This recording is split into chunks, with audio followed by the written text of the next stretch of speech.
Bienvenue à tous et j'espère que vous êtes en forme pour suivre ce cours de la trousse de secours pour iPhone. Le rotor avec voix COV n'est pas simple à gérer pour tous les non-voyants et je remercie Sandro de l'avoir mis sur iPhone France DV, donc je suis le fondateur et me donner l'autorisation de le mettre sur la chaîne.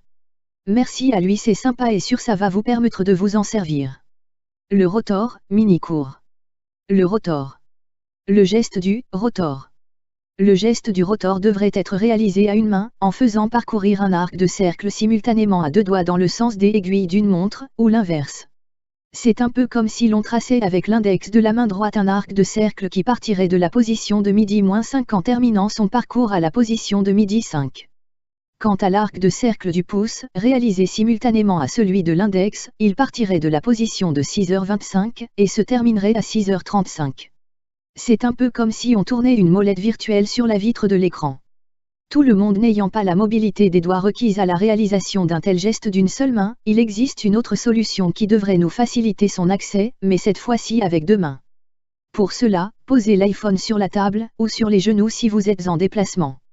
Déplacez l'index gauche en le faisant glisser de haut en bas de l'écran, et l'index droit, de bas en haut.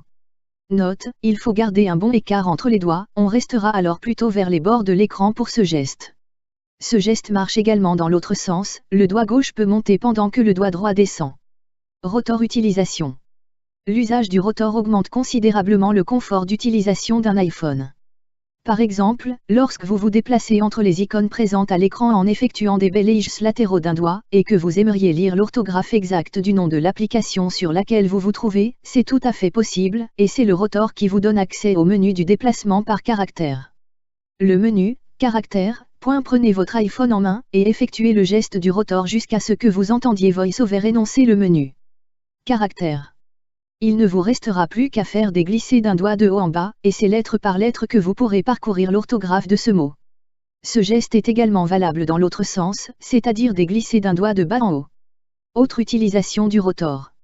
Le menu, navigation verticale, en faisant le geste du rotor jusqu'au menu, navigation verticale. À condition que ce dernier soit sélectionné dans la boîte de dialogue du rotor bien sûr, vous pourrez parcourir la page de façon verticale et atteindre la barre d'état située tout en haut de votre écran en vous épargnant ainsi d'une exploration plus ou moins hasardeuse. Il ne vous suffira pour cela que d'effectuer des glissés de bas en haut d'un doigt jusqu'à cette barre. Notez que c'est à partir de cette barre que vous pourrez faire un glissé de 3 doigts de bas en haut pour atteindre le centre de contrôle, le centre de contrôle. Vous trouverez dans le centre de contrôle les éléments indiqués ci-après, vous pourrez les atteindre avec des glissés d'un doigt de gauche à droite et les activer ou désactiver avec un double tap d'un doigt. Le mode, avion. Le Wi-Fi. Le Bluetooth. L'option, ne pas déranger. L'option, verrouiller l'orientation. La luminosité. Ainsi que d'autres éléments que vous pourrez atteindre en poursuivant. La visite de cette barre avec des glissés d'un doigt vers la droite. N'oubliez pas d'appuyer sur la touche de verrouillage ou le bouton principal pour sortir du centre de contrôle en fin d'opération. La navigation verticale peut aussi s'avérer très pratique pour le déplacement d'icône en icône dans le sens vertical. De cette manière, en faisant des glissés d'un doigt dans le sens vertical, vous pourrez parcourir une colonne de haut en bas ou l'inverse, et atteindre ainsi plus rapidement une icône qu'elle contient. Passez ensuite dans la colonne voisine avec un glissé d'un doigt vers la gauche ou la droite, vous pourrez la parcourir à son tour de haut en bas ou inversement. La navigation verticale pourrait vous faire gagner en confort dans l'application « Contact ». Ouvrez l'application « Contact », entrez dans un contact, et activez à l'aide du geste du rotor le mode « Navigation verticale ». Parcourez la page dans le sens vertical en effectuant des glissés d'un doigt vers le bas, vous remarquerez qu'on arrive directement au numéro de portable, à l'adresse mail etc. Une fois positionné sur le numéro de téléphone portable par exemple un double tap d'un doigt, et hop! L'appel est lancé. La navigation de la page du contact reste toutefois possible dans le sens horizontal avec des glissés latéraux d'un doigt. Quand le glissé vertical ne donne plus rien de neuf, on passe à la section de la page suivante avec deux glissés d'un doigt vers la droite. La section suivante étant la partie de la page du contact qui déborde du cadre de l'écran, et qui par définition n'est pas immédiatement visible par VoiceOver. C'est là que se trouve la suite des informations relatives au contact comme l'adresse du domicile, la date de naissance etc. Note, pour repartir dans l'autre sens, il faudra faire les glissés horizontaux d'un doigt de la droite vers la gauche pour retrouver la section de la page précédente où vous pourrez reprendre la navigation verticale à votre convenance. Pour quitter la navigation verticale, effectuez à nouveau le geste du rotor jusqu'à la navigation par caractère, par exemple. En résumé, retenez qu'il vous est donc possible de naviguer dans une page en 2 dimensions dans les applications qui le permettent en sélectionnant la navigation verticale, ce qui implique que vous avez tout intérêt à tester ce menu là où bon vous semble. Le menu volume, en effectuant le geste du rotor jusqu'au menu volume, vous pourrez modifier le volume sonore de VoiceOver sans pour autant modifier le volume d'autres applications générant du son, comme la musique, la lecture avec VoiceDream, etc. Quand ce menu du rotor est sélectionné, le glisser vertical augmente ou diminue de 5% le volume de VoiceOver. Le menu débit, en effectuant le geste du rotor jusqu'au menu débit, vous pourrez modifier la vitesse de la parole de VoiceOver. Quand ce menu est sélectionné, le glisser vertical d'un doigt augmente ou diminue de 5% la vitesse de la parole de VoiceOver. Le menu en tête. Le menu en tête est un outil très intéressant, et ceci à plusieurs titres. Vous pourrez l'utiliser pour une navigation très fluide en passant de titre en titre dans une page internet en effectuant des glissés d'un doigt dans le sens vertical. Vous pourrez également l'utiliser dans l'application « Contacts » pour faire défiler les contacts qui s'y trouvent par groupe dont l'intitulé est une lettre. En effectuant un glissé d'un doigt vers le bas, vous passerez ainsi du groupe de contacts qui commence par la lettre A à celui qui commence par la lettre B, et ainsi de suite pour toutes les lettres de l'alphabet. Ce glisser vertical est valable dans les deux sens, donc, de haut en bas et l'inverse.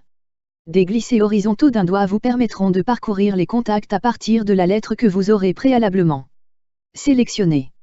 Le menu « Sélection de texte », en activant ce menu dans les paramètres du rotor, vous aurez accès à une sélection de texte modulable en fonction de la ou des parties de texte que vous voulez sélectionner. Pour vous en rendre compte, appuyez sur le bouton principal jusqu'au signal sonore et maintenez-le enfoncé pendant que vous dictez à haute voix à Siri les termes suivants. Wikipédia, France. Relâchez le bouton principal en fin de dictée, un deuxième signal sonore suivi d'une question du genre. J'ai trouvé un article concernant Paris, voulez-vous que je vous le lise? Vous entendrez alors un autre signal sonore, et à ce moment-là, répondez. Oui. Patientez un peu, la définition du mot « Paris » vous sera lue par Siri. Maintenant, comment pourrais-je sélectionner ce texte qui m'intéresse afin de le coller dans Notes? C'est là qu'intervient le menu du rotor, sélection de texte, le texte qui vient d'être énoncé par Siri se trouve toujours affiché à l'écran. Placez-vous en haut à gauche de votre écran en effectuant des glissés d'un doigt vers la gauche. Vous entendrez un petit signal sonore vous informant que vous avez atteint la limite supérieure gauche de la page. Cherchez le texte de la définition avec des glissés d'un doigt vers la droite. Une fois positionné sur ce texte qui vous sera entièrement relu par VoiceOver cette fois, faites le geste du rotor jusqu'au menu « Sélection de texte ». Dans ce menu, vous trouverez au moyen de glisser d'un doigt dans le sens vertical les éléments suivants. Sélection de caractères. Sélection de mots. Sélection de lignes. Sélection de pages. Tout sélectionné, déplacez-vous avec des glissés d'un doigt dans le sens vertical jusqu'à ce que vous soyez placé sur « Sélection de lignes ». Note, n'oubliez pas que ce texte vient de vous être lu par VoiceOver, vous vous trouvez donc à la fin de celui-ci, revenez donc à son début avec des glissés d'un doigt vers la gauche. À partir de là, déplacez-vous avec des glissés d'un doigt vers la droite, et vous constaterez que vous êtes en train de sélectionner le texte de la définition ligne par ligne. Revenez au début du texte en effectuant des glissés d'un doigt vers la gauche. Déplacez-vous maintenant avec un glissé d'un doigt vers le haut sur sélection de mots. Reprenez votre déplacement dans le texte avec des glissés d'un doigt vers la droite. Vous constaterez que la sélection s'effectue mot à mot. De la même manière, vous pourrez revenir au début du texte en effectuant des glissés d'un doigt vers la gauche, et en remontant avec un glissé d'un doigt vers le haut, vous trouverez l'élément « Sélection de caractères », les déplacements d'un glissé d'un doigt vers la droite auront maintenant pour effet de sélectionner caractère par caractère. Vous pouvez procéder de même pour les éléments du rotor que sont la sélection de page et tout sélectionner.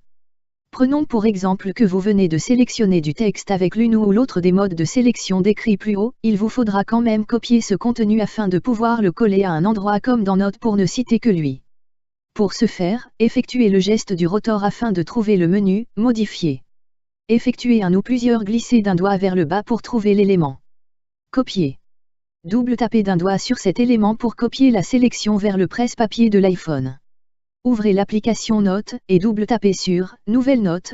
Deux solutions s'offrent à vous pour coller le contenu du presse-papier. La première. Un double tape d'un doigt, avec le deuxième maintenu sur la vitre jusqu'au signal sonore. Glissez ensuite d'un doigt vers la gauche pour trouver la commande de menu intitulée Coller, validez cette commande avec un double tap d'un doigt. Deuxième solution. Effectuez le geste du rotor jusqu'au menu intitulé Modifier. Déplacez-vous en effectuant un ou plusieurs glissés d'un doigt vers le bas pour trouver la commande Coller. Validez cette commande avec un double tap d'un doigt. En fin d'opération, n'oubliez pas de trouver le bouton OK situé en haut à gauche de la fenêtre.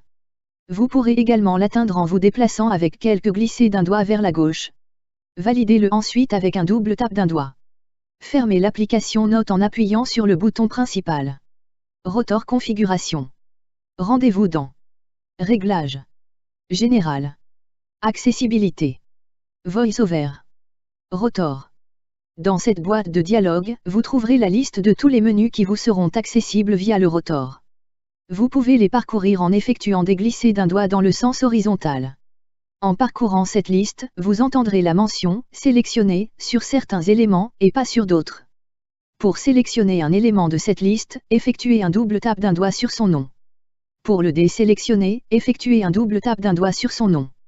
Note, en général un élément marqué du statut sélectionné n'est accessible via le rotor que dans les applications qui le concernent. Ceci permet d'éviter de parcourir l'intégralité de tous les menus dans toutes les applications. Voici une liste exhaustive des items qui sont sélectionnés sur mon iPhone, à vous de voir si cette configuration vous convient. Sélection de texte, pour différentes sélections de texte.